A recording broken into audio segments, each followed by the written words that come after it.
ஹரிஹி ஓம். ராதே கிருஷ்ணா. அறிந்து கொள்வோம் பகவான் நாமங்களை, தெரிந்து கொள்வோம் அதன் பெருமைகளை. பகுதி 242. இந்த பகுதியில் 249வது திருநாமத்தை பார்க்க போகிறோம். இது விஷ்ணு சகஸ்ரநாமத்தின் 27வது ஸ்லோகத்தில் வருகிறது. ஸ்லோகம் 27.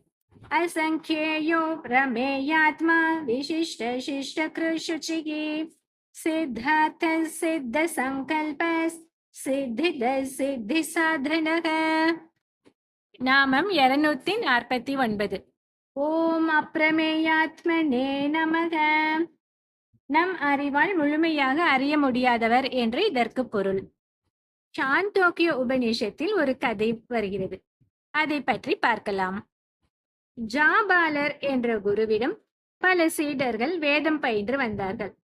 அவர்களுள் உபகோச்சலன் என்பவன் இறைவனை பற்றி அறிவதில் மிகவும் ஆர்வத்துடன் இருந்தான். மற்ற சீடர்களுக்கு அனைத்து பாடங்களையும் கற்பித்த ஜாபாலர் இறைவனை அறிய விளைந்த உபகோசலனுக்கு மட்டும் எந்த பாடமும் சொல்லித்தரவில்லை.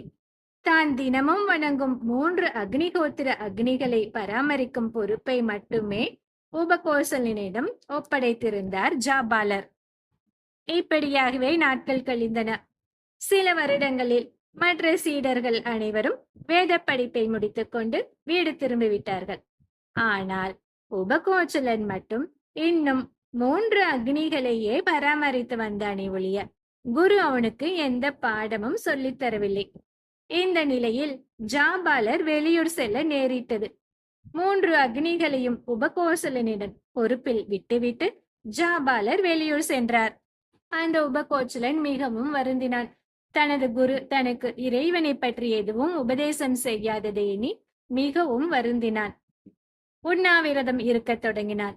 அவனை கண்டு மனம் இறங்கிய அந்த 3 அக்னிகளும் அவனிடம் பேசின.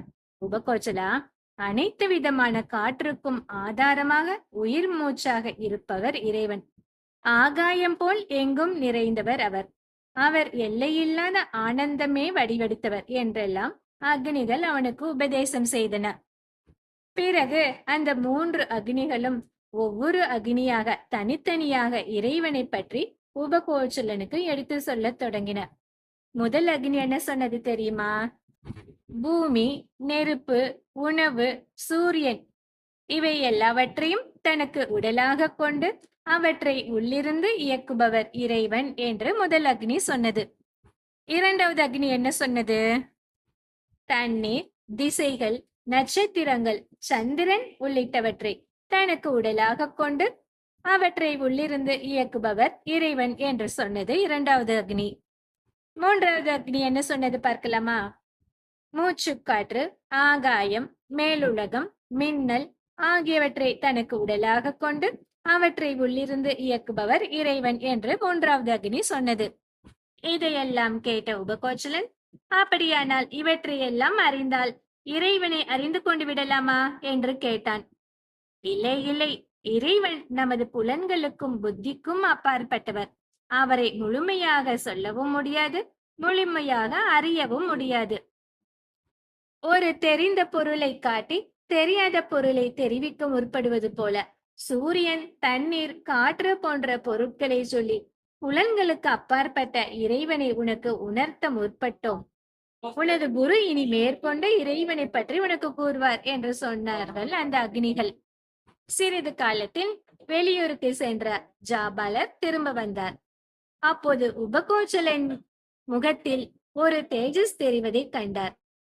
அவர் அவனிடம் கேட்டார், உனக்கு யாராவது இறைவனை பற்றி உபதேசித்தார்களா என்று. அவனும் நடந்தவற்றை சொன்னான். ஜாபாலர், உபகோச்சலா, நம் ஒவ்வொருவரின் கண்ணுக்குள்ளும் இறைவன் எழுந்தருளி இருப்பதாக தியானிக்க வேண்டும். தன்னை சரணடைந்தோருக்கு அனைத்து நன்மைகளையும் தருவார் அவர். ஒளிப்படைத்த திருமேனியோடு அவர் விளங்குகிறார்.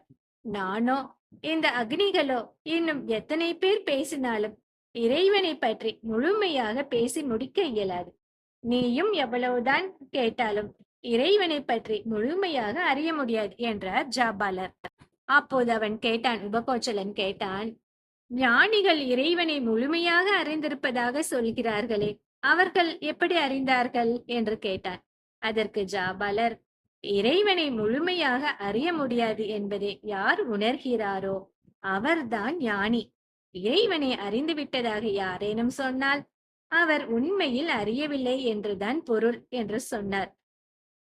இதை நம்மாழ்வார் எப்படி சொல்கிறார் என்று பார்க்கலாமா?